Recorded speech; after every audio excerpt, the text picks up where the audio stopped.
Have you ever wondered how things are built within our bodies?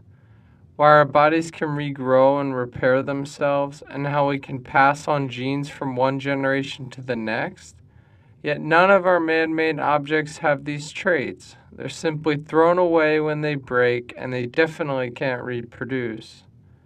The answer lies in something called self-assembly. Self-assembly is a system where unordered parts come together in an organized structure, completely on their own. This means that a pile of parts on your desk should in theory be able to move around on their own, find one another, and build something useful. This seems impossible, like Transformers or the Sandman, but it's exactly how our bodies are built, how our immune system works, and why we can reproduce.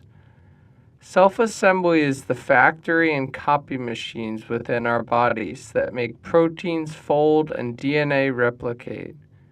It's a process that not only happens in the biological and chemical world, but is a phenomenon that can be seen from magnets to snowflakes, robotics, social networks, the formations of cities and galaxies, to name just a few.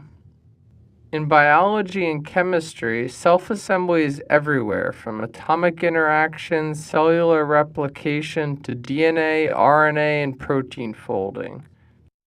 Proteins are like bicycle chains with sequences of amino acid links.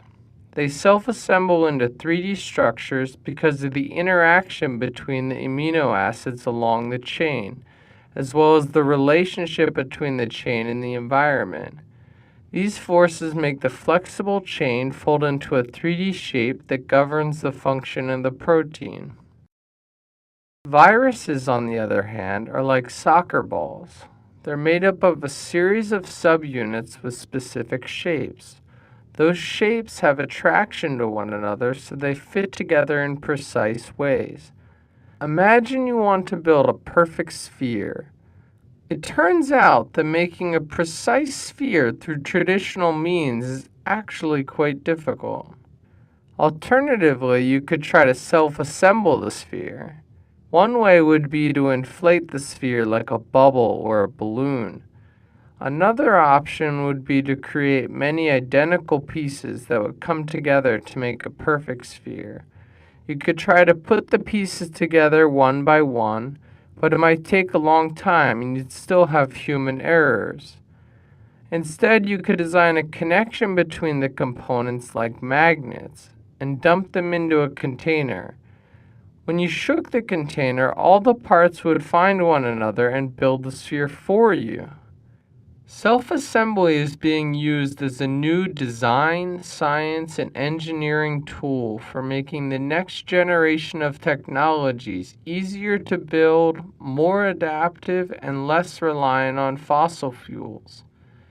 Scientists are now making molecular microchips for computers where small molecular elements are given the right conditions to form themselves into organized pathways.